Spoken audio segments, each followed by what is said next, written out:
if we talk about analyzing a worldview, again, I know if you guys are familiar with this, I'm just kind of rehearsing stuff, but so we're going to look at three areas: ethics, metaphysics, right? I know you guys all know probably what these mean, and epistemology. I'm not going to rehearse everything, but so in those three areas, ethics, metaphysics, epistemology, these are the three areas of philosophy, the three areas of a worldview. Very easy to know this. Ethics, right and wrong. Sometimes beauty and aesthetics is classed into that. Metaphysics, what exists, what doesn't exist, what's real, what's not real.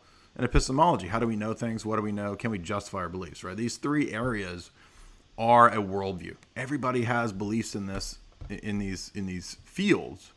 And so all we're doing in our analysis is asking the justification, the bases for each of these areas in people's worldviews. And the other point we want to stress is that each one of these is interrelated and interconnected to and necessitates the other ones. You can't make an ethical statement that doesn't also involve or necessitate or lead to epistemic claims, right? If you say you should do what is good, right? That's what's the good. Well, the good is something metaphysical. You should do it, right, is an ethical.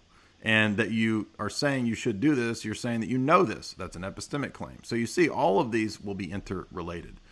Therefore, there's a limited number of places that a person can go. So somebody will say, oh, you can't do this argument because like you'd have to refute a million different worldviews. Actually, there's not a million different worldviews. Did you know that like in each one of these basic philosophical systems, there's only a limited number of ways that you could go? Let's take metaphysics. All right, let's take what's real. So I can ask the question about the world. Is the world created or not? Right? There's not a whole lot of options you can do in that one. I mean, it's either created or it's not created, right? So we can start with a contrary, a dialectic there. This is dialectic in a pedagogical sense, not in a metaphysical sense, right? So is the fundamental nature of reality created or uncreated? And if people say that the world is uncreated, I'm an atheist, the world just is. It's been here for forever. Okay, so the world is, in this case of this example, the world is eternal. It has no origin, no beginning. Okay.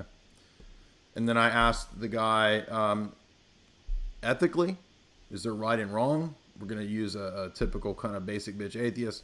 Well, like whatever society decides is good, man. So ethics are a social construct and they're relative. Yeah, okay. So ethics is relative. It's a social construct. The world is eternal. It's matter, has no beginning. It's just there. It's always been there. That's a metaphysical claim, by the way, which you can't prove from empiricism. But in epistemology, can we know anything for certain? Maybe some things, but ultimately not like absolute certainty. There's no absolute certitude. Okay, so epistemic relativism as well, right? So this and this is like most people. Okay, most people you interact with have this stupid worldview, and they probably haven't even thought about these things. This is super easy to refute at every one of these points in this guy's worldview. It's total nonsense. Let's take the most difficult one first, the metaphysical claim that the world has no origin, it just is. Well, if this guy's an atheist, unless he's been reading Plato or something in college, like if he's just a basic bitch Reddit level atheist, then he thinks that he's an empiricist. Like he knows things by just empirical investigation. Induction. Exactly, which we call induction, just investigating from point A to principle A to principle B, right? This, then this, if this, then this. Looking at the world and tabulating the sense data. Is there anything in the sense data of the world that tells you that the world is eternal? Okay, you immediately he's brought in these extreme metaphysical concepts. Eternal? Okay, first of all, what exactly is eternal? Did you look under a microscope and find eternal? Was it there? Right? So empiricism does not give you these high metaphysical concepts like eternality, okay? It doesn't tell you that the world was always here. It can't tell you. You don't know. So really he should have said, I don't know. But you're going to find when you ask people these kinds of questions, they're going to say all kinds of nonsensical because they just get this stuff from Buffet, what they heard Neil deGrasse Tyson or some professor say, right?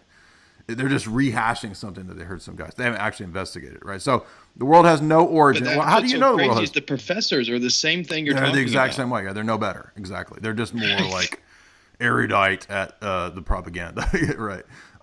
So first of all, he can't say that the world just is and has no origin because he's utilizing metaphysical concepts that he has no basis to believe in as an empiricist.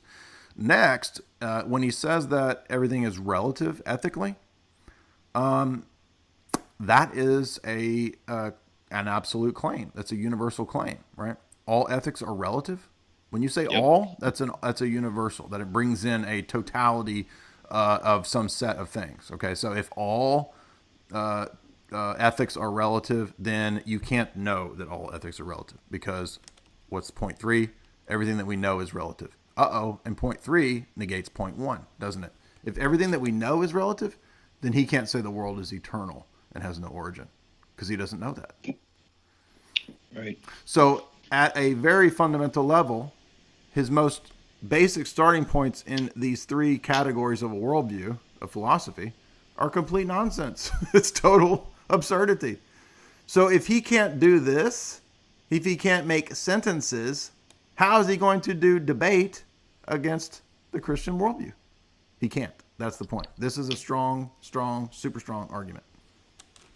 It's the strongest level of argument. Like from the ethical level, even if you were to take a philosophical approach and you don't believe in an absolute ethic or an absolute morality, you only have a couple places you can go. You can go to absolute relativism, or you can go to, somebody like John Stuart Mill, go to a utilitarian approach, Right. or you go to pragmatism. And pragmatism is just saying, well, the world's always changing. There is ethics, there is truth, but it's only relative to that point in time because everything's changing, everything's all flux, and these aren't that much better arguments, but this is the best that intellectualism really can offer. Yeah, and when we say everything is in flux, that's an absolute metaphysical principle that is a universal claim that you're applying to everything. You can't even say that. Like, what are you talking about? How do you know everything is in flux? That's crazy. And if everything is in flux, is the proposition everything is in flux also in flux? And so therefore it could be no longer in flux and therefore not true? Right. I mean, yeah. So the point is just that it's not word games. It's just analyzing statements at a very basic level to see if they comport with one another. That's all we're doing here.